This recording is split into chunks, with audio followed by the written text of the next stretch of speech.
Me puse a grabar la pantalla.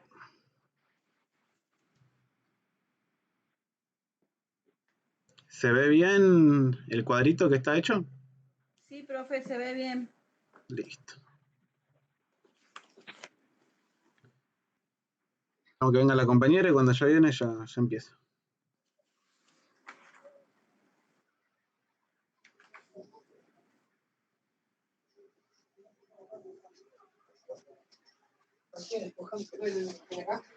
¿Pudieron terminar los trabajos? ¿El trabajo número 2? ¿El de gobierno? Sí. El de gobierno yo lo estaba terminando. Está bien, está No bien. sé si... Tienen tiempo igual para entregarlo. Ya, o sea, tienen hasta el fin de semana. Ya la semana que viene ya cerramos las notas. O por lo menos yo ya cierro las notas. Con los 2 trabajos, la participación en clase y toda la marencocha. Bueno. Yo lo hice, pero la verdad que me estoy dando cuenta que me olvidé de entregarlo, profe. Ahora lo estoy viendo. Perdón. A mí también me pasa. Después a mí también me pasa. Suben la foto en el Classroom y ya está. Bueno, vamos a empezar con la clase de hoy. Vieron que estuvimos hablando ciudadanía, estuvimos viendo lo que era la política, viendo lo que era el Estado, viendo lo que era el gobierno, y cuando nos centramos en gobierno vimos la función de dirigir que tiene ese gobierno.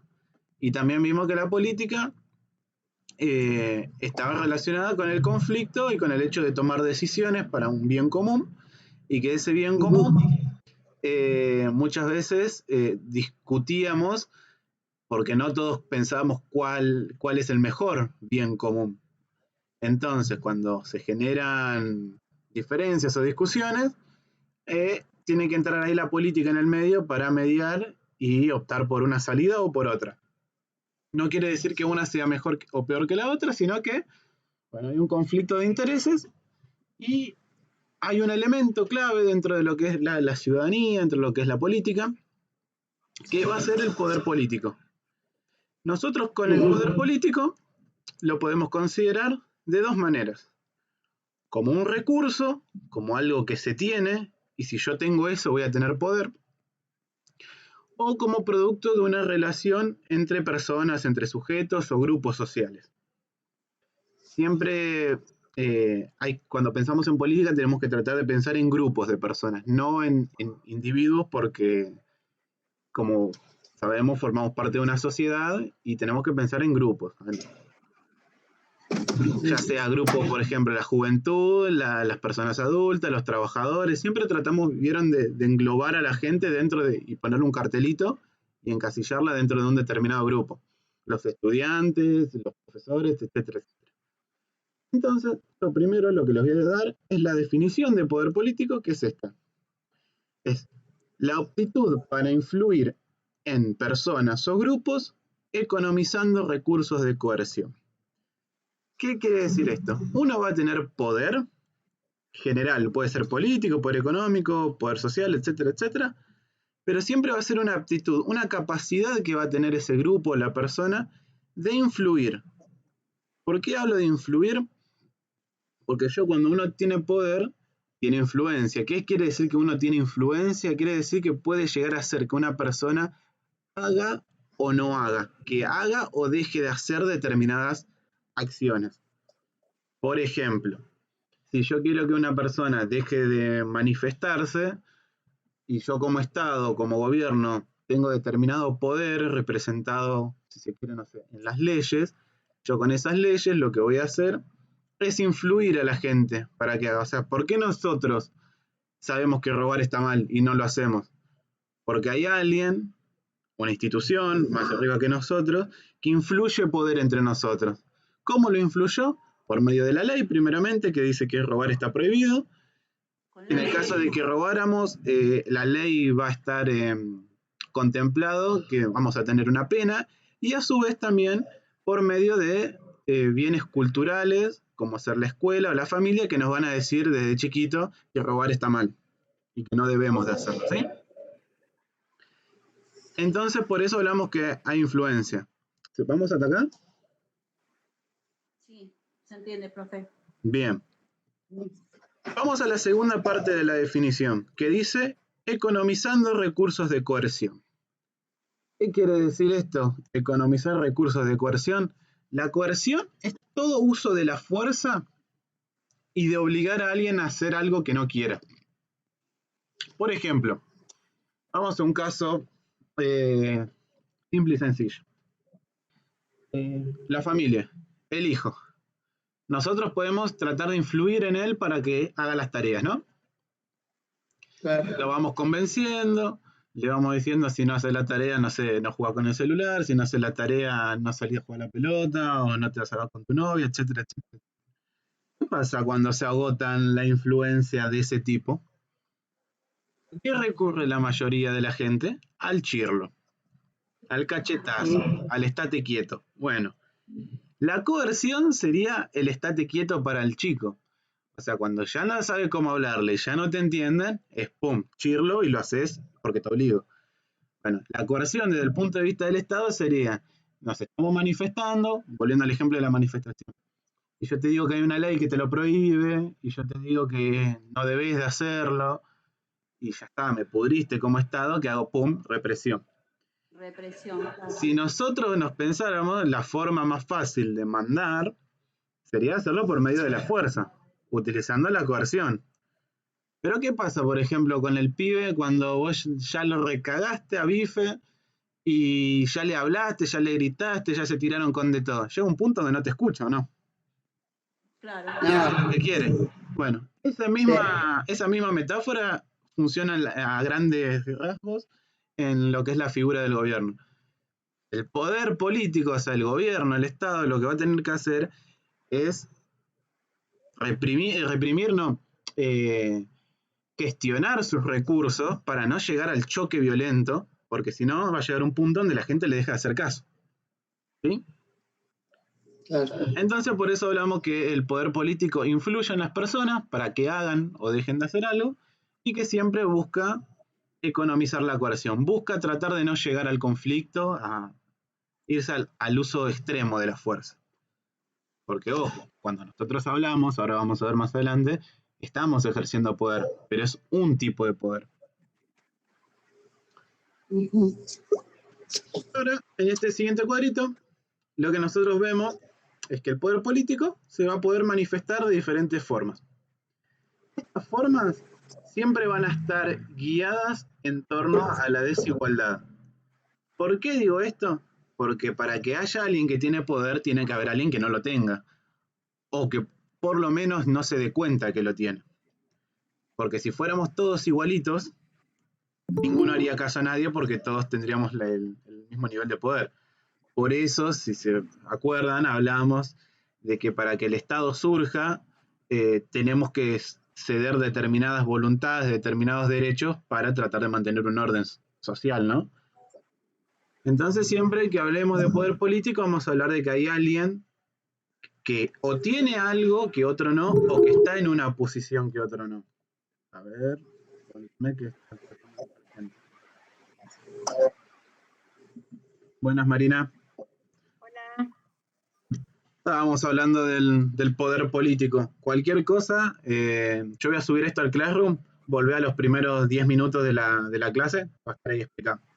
Básicamente No. estábamos diciendo de que el poder político es una capacidad que tienen los gobiernos, las personas, o sea, todos los que forman parte de la sociedad, que lo que les hace es influir a las personas para tratar de que hagan o dejen de hacer determinadas cosas y no llegar al choque violento. ¿Sí? Y ahora estábamos hablando de lo que eran sus manifestaciones, cómo se puede ver. Ahora, todas estas manifestaciones, hay más manifestaciones, estas son generales, siempre están entremezcladas. No quiere decir que se manifieste de una sola manera. Siempre va a haber una que se va a resaltar más sobre otra, pero todas van a estar mezcladas. Por ejemplo, el poder se puede manifestar por el uso de la fuerza, que esto se ve reflejado en la amenaza o en el temor. Si haces tal cosa, por ejemplo, al que robase le corresponderán de 10 a 15 años de cárcel. Entonces uno, mirá que si robás vas preso. Mirá que si salís sin barbijo a la calle te hacen la multa. son 15 lucas de multa. Esa es una manifestación de fuerza. ¿Por qué? Porque hay una figura, que en este caso la del gobierno, la del Estado, que nos puede obligar a nosotros que paguemos esa multa, que cumplamos esa pena. En un caso normal, mirá que si no haces la tarea, no sé, hoy no comes. Ejemplo.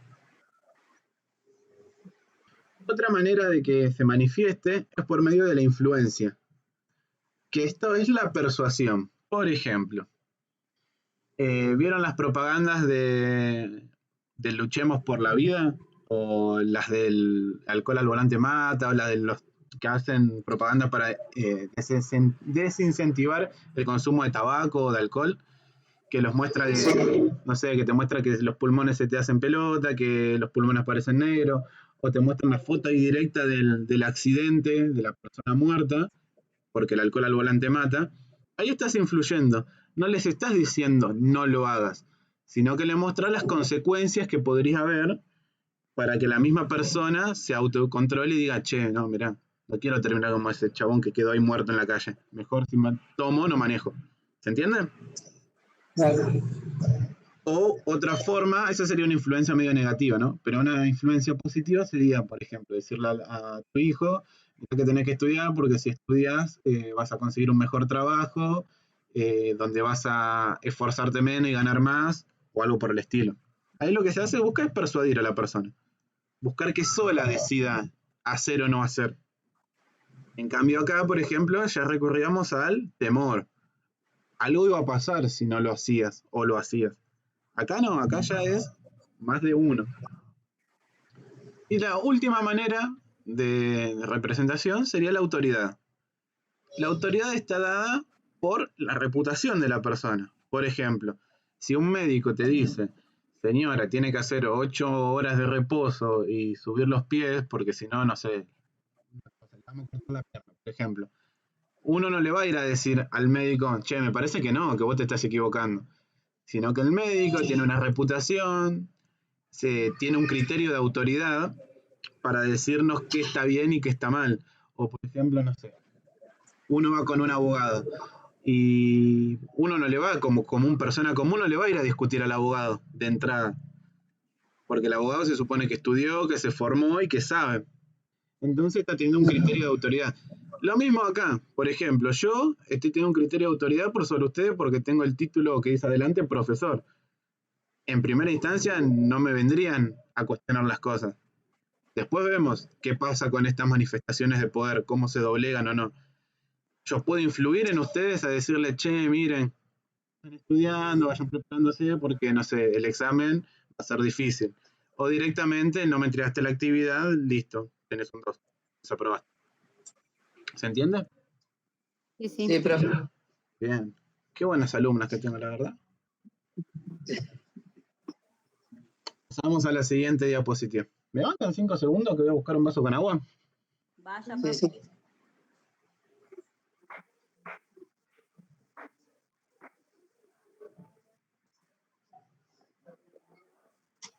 ¿Todo bien, chicas? Bien, bien. No se ve nada, estoy en la oscura negra. Estamos atrasadas con las otras materias, chicas. Sí, más o menos. Por lo menos. Ahí llegué, ahí volví.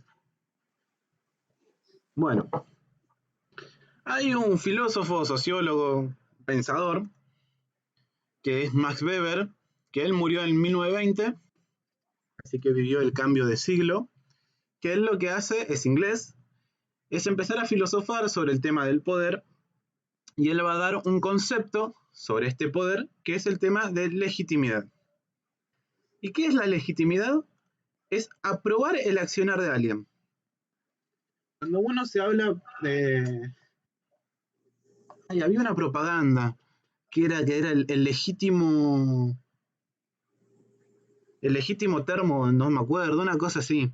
Era como decir que ese termo era el mejor y todos lo sabíamos y todos lo aprobábamos, ¿sí?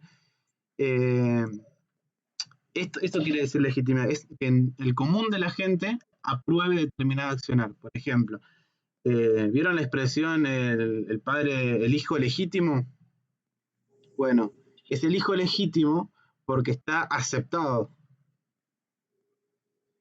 Y Max Weber va a decir que esta aceptación por parte del poder, ¿me escuchan, no? Sí, profe. Esta aceptación por parte del poder, sobre el que ejerce el poder, se va a dar por determinadas maneras. Por carisma, por tradición, de manera racional o directamente por el uso de la fuerza.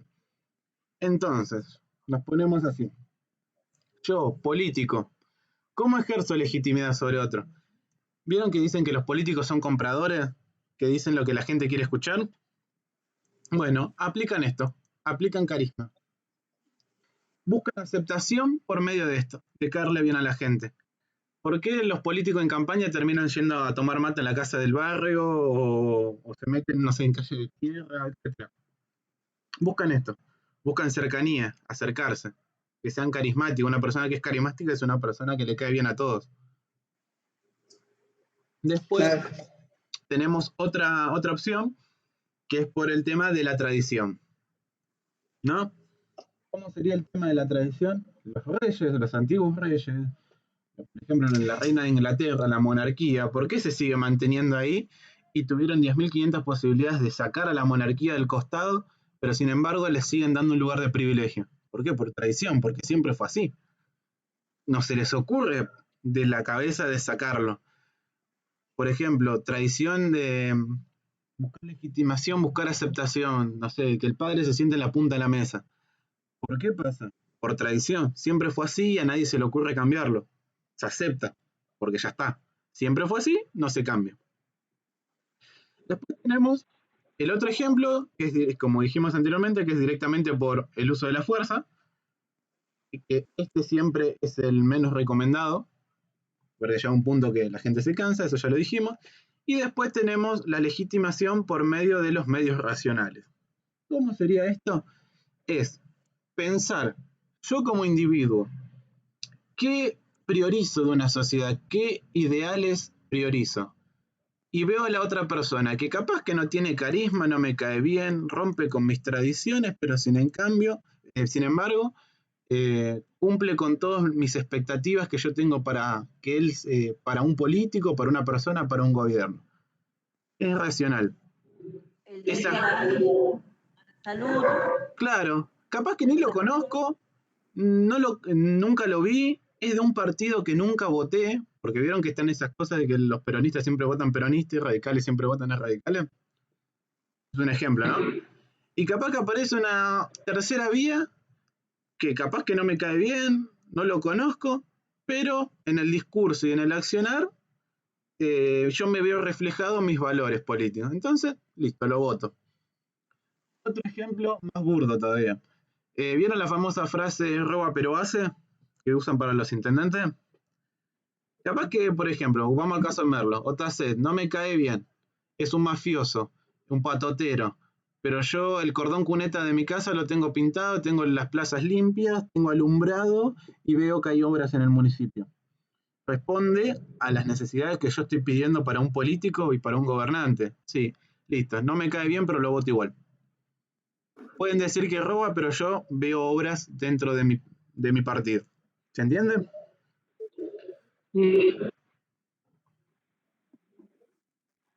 Esas 4 maneras son las formas que busca un político, un Estado, una institución de buscar aceptación. Siempre. Siempre son por estas. Si ustedes se ponen a pensar en el caso ahora pandemia, ¿no? Tenés el uso de la fuerza expresado en el que, si, como dije antes, si no usas barbijo, tenés una multa. Tradición. Bueno, en este caso el tema del COVID, como es algo nuevo y novedoso, rompió con la tradición. Pero, por ejemplo, irracional. Te dicen, si no usas barbijo, te contagias, no te querés contagiar. Entonces haces 2 más 2, 4. Lo pensás y es lógico. Y si no, el carisma es por ejemplo, la payasa Tomasa, no me acuerdo cómo sabía, que es la que había aparecido en la tele, tratando de concientizar que los chicos tenían que cuidarse. Buscaron una forma cercana. Ahora, todo este tema del poder y el tema de la legitimidad, ¿para qué sirve? Es para generar dominación. Que, como vieron, la definición se asemeja mucho a la definición de poder. El poder lo que busca es generar dominación. que es suscitar obediencia más o menos voluntaria que no es total. ¿Por qué más o menos voluntaria? Porque como vimos, por esta forma, uno tiene un changüí como para correrse de costado, pero cuando te corres de costado, te van ordenando para que sigas determinado caminito. Entonces tenemos que el poder es generar que una persona haga o no haga. ¿Cómo lo logramos? Teniendo legitimidad. ¿Cómo buscamos la legitimidad? Por estas vías. Cuando tengo poder y tengo legitimidad, yo tengo dominación sobre las personas. ¿Y para qué me sirve la dominación? Para que me obedezcan. Y esta obediencia siempre se prefiere que sea voluntaria.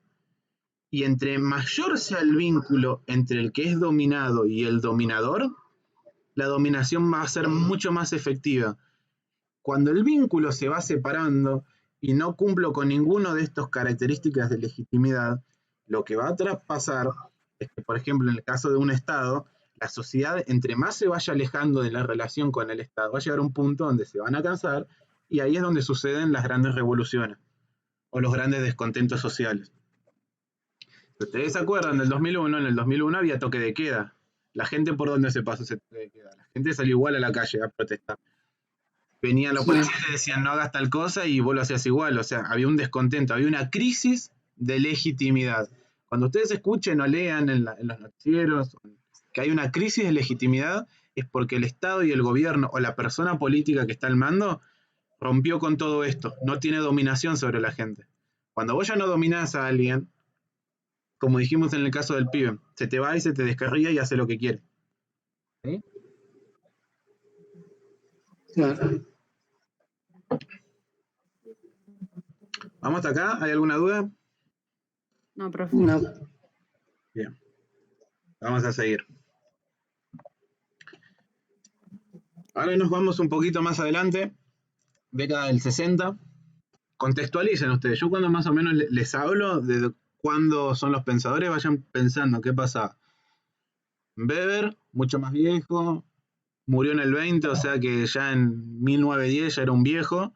La vivió cerca del 1880, que ustedes, si se ponen a pensar acá en Argentina, en el 1880 recién nos estamos organizando como país, ¿no?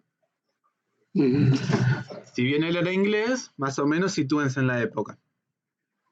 Foucault empieza a escribir ya en los 60, empieza a pegar, década del 70.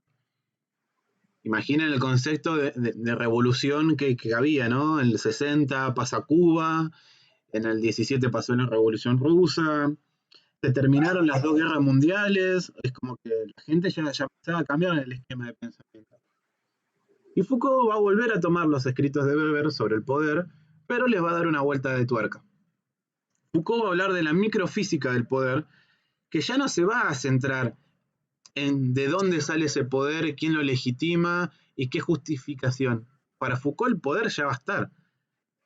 O sea, si llegamos a justificar que se tirara una bomba atómica, dos bombas atómicas y matáramos a 2 ciudades enteras, como fue en Hiroshima y Nagasaki, para Foucault ya ni siquiera se pone a pensar de dónde sale el poder, sino que va a decir, el poder está. Vamos a empezar a analizarlo cómo se ejerce. Entonces, para Foucault el poder no es algo que se tenga, o sea, no es algo que yo tengo poder y lo puedo atesorar y tenerlo siempre, sino es algo que se ejerce y que está inserto en las relaciones sociales. Y él va a empezar a pensar cómo se ejerce y qué efectos va a producir. No es una cosa, como les dije, y para Foucault, por eso se le dije atentos al momento de los 60, todos los sujetos vamos a ser libres, pero siempre vamos a estar inmersos en una relación de fuerza, donde alguien va a tener más fuerza que el otro. Pero nosotros tenemos libertad. Y cuando nosotros decimos que tenemos libertad, nos da la pauta de pensar de que nosotros como sujetos podemos llegar a desobedecer ese poder. ¿Sí? Entonces, él va a plantearse también sobre la dominación, va a decir que va a ser la misma definición de Weber, pero centrándose en esto, en que no es total la dominación. Y va a decir que la sociedad, ¿cómo busca ejercer este poder? Es por medio de la normalización. O sea, va a decir que todos nosotros dentro de la sociedad vamos a hacer una pieza, como un pequeño reloj, y cada uno vamos a cumplir un rol en la sociedad, un rol normal. ¿Y qué pasa? Cuando nos salimos de ese rol normal, vamos a ser tachados de anormales. Y la misma sociedad va a tratar de ordenarnos y volvernos al camino de la normalidad. Por ejemplo, ustedes piensen, década del 60, y aparecen las personas y empiezan a ser libres de que eran homosexuales. ¿Qué decía esa gente? Esto es anormal. ¿Cómo va a haber dos chabones, dos mujeres besándose en una plaza? Esto no es normal. Y digo la década del 60 y sigue pasando hasta el día de hoy. Sí. Por ejemplo, los grandes cambios sociales. ¿Cómo vamos a permitir que, no sé, que el homosexual adopte? No sé, ¿cómo vamos a permitir que la gente se divorcie? Vieron que vimos el trabajo de la ley del divorcio. Eso no es normal.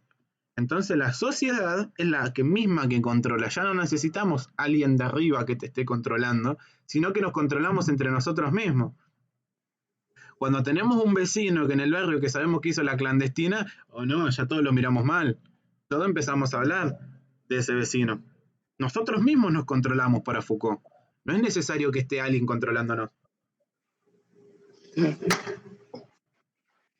Y bueno, él después va a empezar a hablar y a hacer un análisis sobre las grandes instituciones de control, que la primera es la familia.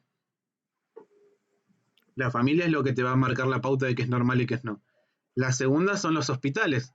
Una persona enferma no es una persona normal. Entonces, ¿qué se hace con los enfermos? Se los aísla, se los manda al hospital, que se interne, que se quede ahí.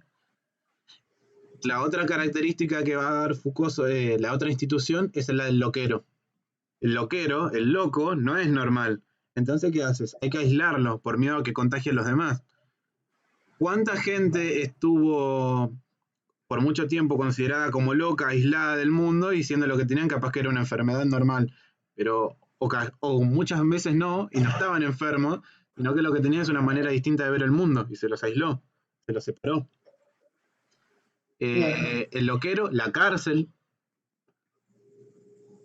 ¿Por qué las cárceles están tan aisladas de la comunidad? Porque si vos te pones a pensar en la cárcel de Sierra Chica, está en medio de la nada, o en la de Junín.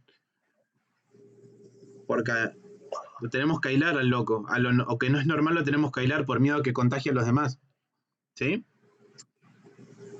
Entonces Foucault plantea esto. Aguántenme que borro esto. Así hago la explicación de cero. Esto ya lo usé para otra clase.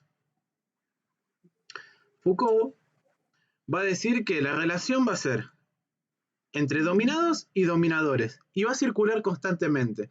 Todos somos dominados y todos somos dominadores. Dentro de la casa, ¿quién tiene hijos de acá? Yo. Bueno, Yo. ustedes dominan a sus hijos. Ustedes ejercen poder sobre ellos. Les dicen qué se puede y qué no se puede hacer en la casa, ¿o no? Bueno, Cuando pero... son chicos. ¿Cómo? Cuando son chicos. Bueno, pensemos en el caso ideal de cuando son chicos y se dejan mandar. Lo hacían ustedes.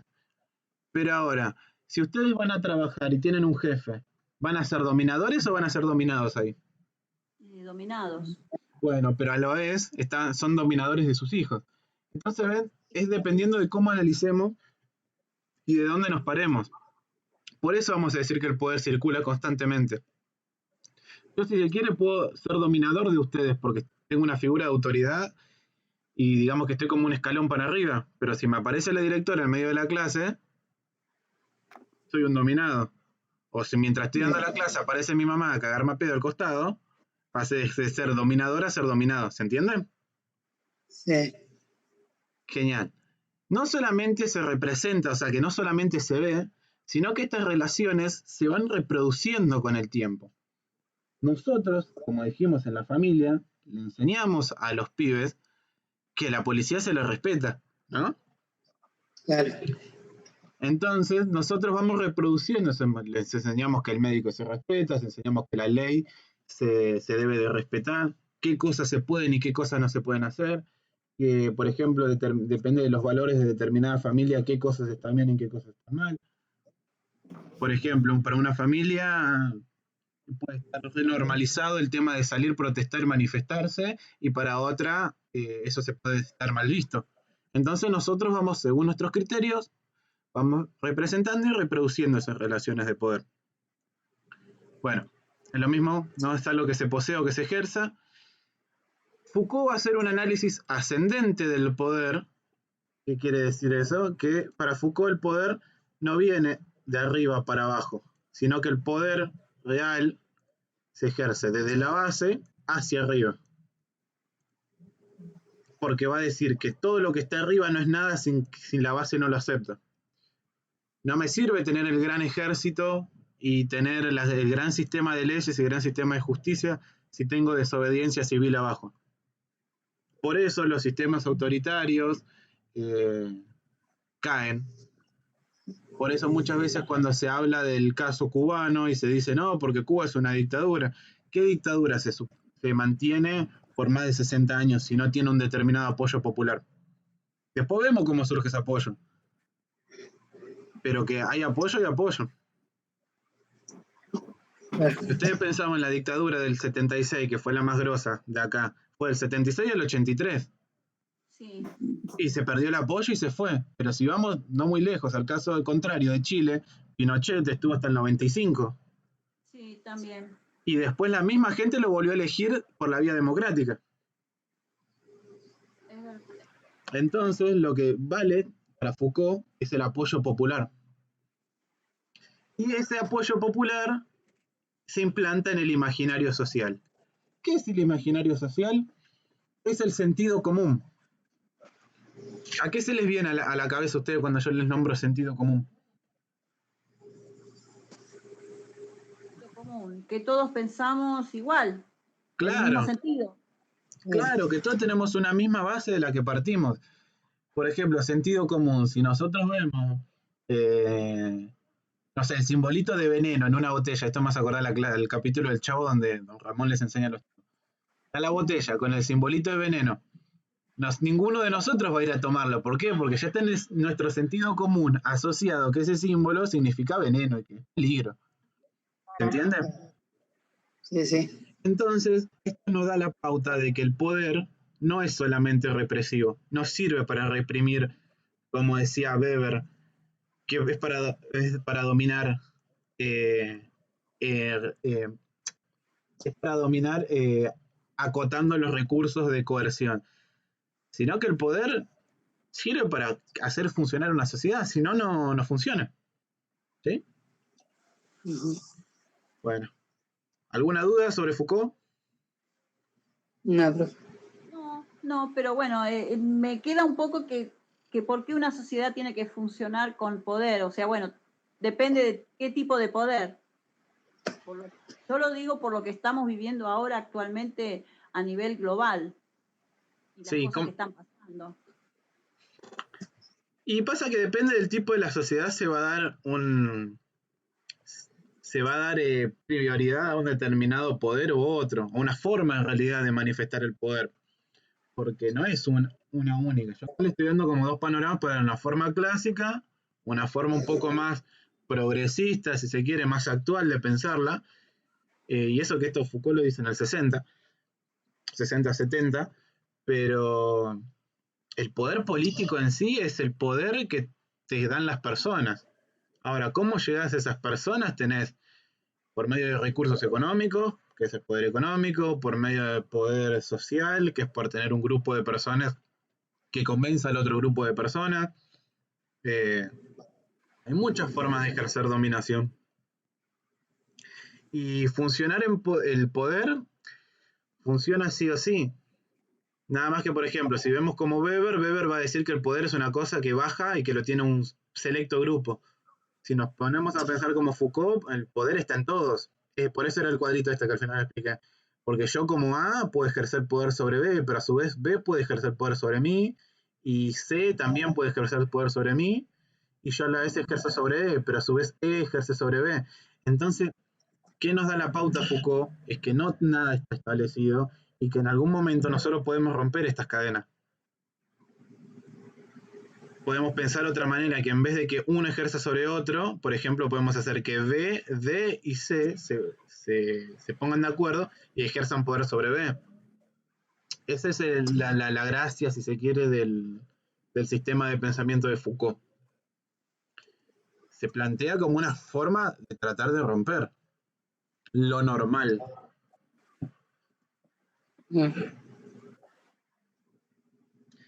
Así que, bueno, voy a ver la hora, son y 26. Tenía uno más para explicarle, pero bueno, ya está, ya fue, le explico. Hannah Arendt, 1906-1975. Hannah Arendt era una judía que vivió durante el régimen nazi y que obviamente por ser judía y ser mujer la querían pasar a valores.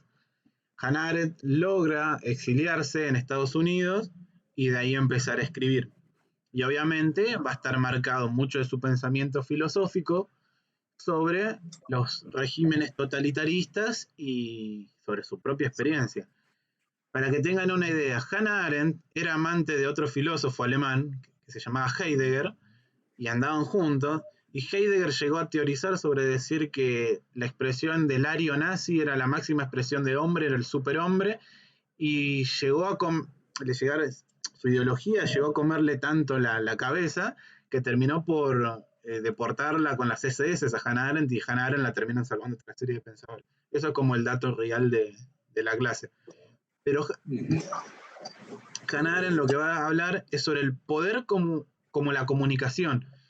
O sea, el poder, al igual que Foucault, va a estar dado en las personas, no es algo que se posea, sino que el poder va a estar representado en lo que es la figura del consenso. El poder no va a ser violencia, si se quiere, para Arendt, sino que es consenso. Entonces, ella va a decir que el poder se va a mantener ahí y va a estar ejercido siempre y cuando tenga un apoyo de un grupo social. ¿Por qué? Arendt empieza a pensar sobre los regímenes nazis, de esto de la obediencia debida, si era real, de que muchos soldados nazis hacían lo que hacían y lo hacían conscientemente o solamente se sometían a la voluntad del grupo o a la obediencia. ¿Sí? Perdón que lo interrumpa, pero el tema de la obediencia debida es algo que a mí no me queda claro y no sé lo que significa porque se habla acá en el gobierno de la ley de obediencia debida. ¿Qué es eso? Bueno, ahí vamos. En la década del 76 está la dictadura. Cuando llega termina la dictadura, la democracia lo que hace es iniciarle juicio a los militares y policías, a las fuerzas del Estado. Entonces, la excusa de muchas de las personas que fueron juzgadas eran de que hacían las cosas porque eran de un rango inferior. Por ejemplo, el general mandaba al capitán y el capitán mandaba al subordinado de abajo. Entonces ellos se escudaban en decir que no querían hacer realidad las cosas, que ellos estaban arrepentidos, que estaban en contra, pero que lo hacían porque los ordenaban. ¿Sí? Por eso se dice obediencia debida. Durante todo este gobierno de Alfonsín se usa los escritos de Hannah Arendt para justificar la teoría de los jueces y de la sociedad que pensaban que no, que una persona como individuo tiene la voluntad de elegir o no hacer determinadas cosas. Porque, por ejemplo, hay casos que si leen el Nunca Más, y después voy a buscar, si me acuerdo voy a buscar y les voy a traer, de gente, por ejemplo, un testigo o una víctima comentaba que, por ejemplo, el comisario que la fue a buscar disfrutaba el hecho de abusar de ella y abusar de sus compañeros de celda. Y capaz que ese mismo oficial, cuando fue al juicio, se planteaba como el peor arrepentido y un pobrecito. Entonces, ese era el hueco legal que quedaba entre los que estaban juzgando y los que estaban juzgados. Se dice que es de obediencia debida porque durante el gobierno de Menem lo que se dice es decir, bueno, y siempre es obediencia debida y punto final, porque dice, bueno, se pone un punto. Hasta acá las causas y todos los que eran rangos inferiores de, por ejemplo, de comandante en jefe o teniente coronel, o sea, todos los rangos bajos, vamos a perdonarlos porque todo lo que hicieron lo hicieron porque los mandaron. La verdad que ellos no querían nada que hacer. No querían hacer nada de eso. Entonces hubo movimientos sociales fuertes que empezaron a protestar en contra de eso y se tuvo que volver para atrás. ¿Por qué? Porque acá volviendo a lo que es a Haren va a decir que las acciones de cada uno tienen consecuencias en los demás. Y ese va a ser el precio de la libertad. Y que nosotros, para ejercer nuestro poder, es poder desde la responsabilidad, desde el hacernos cargo, en no ocultarnos en el grupo, no ocultarnos en el contexto, sino que nosotros tenemos la posibilidad, volviendo a esto, de que más o menos voluntaria, que no es total, nosotros tenemos la libertad de poder romper con los esquemas como están. Y ahí va a radicar el poder para Arendt. O sea, es la capacidad humana de actuar, sino de actuar en consecuencia. Todos los seres humanos actuamos siendo conscientes de nuestros actos. Y el poder no es una propiedad del individuo, va a pertenecer al grupo y va a existir solo mientras el grupo no se desintegre. ¿Cómo sería esto? El poder que ejercían las fuerzas represivas del Estado en el periodo nazi o en el periodo de la dictadura argentina existió siempre que el grupo estuvo en el poder, pero cuando se empezó a disgregar ese grupo, les empezó a juzgar, ahí ya no éramos todopoderosos, ahí ya empezamos a buscar excusas para no hacernos cargo de nuestras acciones, y ahí es donde entra Aren y va a decir, todos los individuos somos libres, y como somos libres, tenemos que actuar desde la responsabilidad. Nosotros vamos a estar influidos por las ideales, por la distribución del poder, para adaptarnos al sistema, pero eso no nos va a condicionar a hacer determinadas cosas o no. Si no, todos seríamos robots. Ninguno de nosotros actuaría por voluntad propia. Claro. Y bueno, hasta acá de la clase de hoy. Escucho dudas, comentarios, sugerencias. No, profe. Ahí estamos bien. Muy interesante la clase, profe, cada vez más interesante y informativa. Bien. Sí. Yo no voy a dar un trabajo práctico ahora, sino que voy a quedarme con los dos que hay. Voy a subir material de esto en el, ¿cómo se llama? En el Classroom, para que ustedes vayan leyendo, profundizando un poquito. Capaz que dejo algún video sobre Foucault, sobre Arendt. Y nada, ya nos vemos en la clase siguiente, que la clase siguiente ya... A ver, ¿qué fecha estamos? 29. Sí. Y ya nos quedan 2 clases. La clase que viene lo que es muy probable es que les deje un link de alguna película, un documental, para que vean con las vacaciones. Y ya sí, después de las vacaciones arrancamos full con otro trabajito, ¿sí? Bueno. Los trabajos prácticos no va a haber más. Hasta después de las vacaciones. Gracias, profe. Bueno, yo termino y ya le entrego que tengo. Me parece que me falta poquito. Está bien, háganlo y Es entréguenlo. que tengo tanto. Así que no sé cuál es el que terminé. Y yo me parece que sí terminé, pero bueno. Bueno, gente, Ya se lo veo. Seba, Nos vemos, profe. les dejo 6 minutitos para que tengan de recreo hasta antes de la otra clase. Listo, profe. Nos estamos viendo, Chao, suerte. profe. Chao, profe. Chao. Buena semana. Chao, chicas.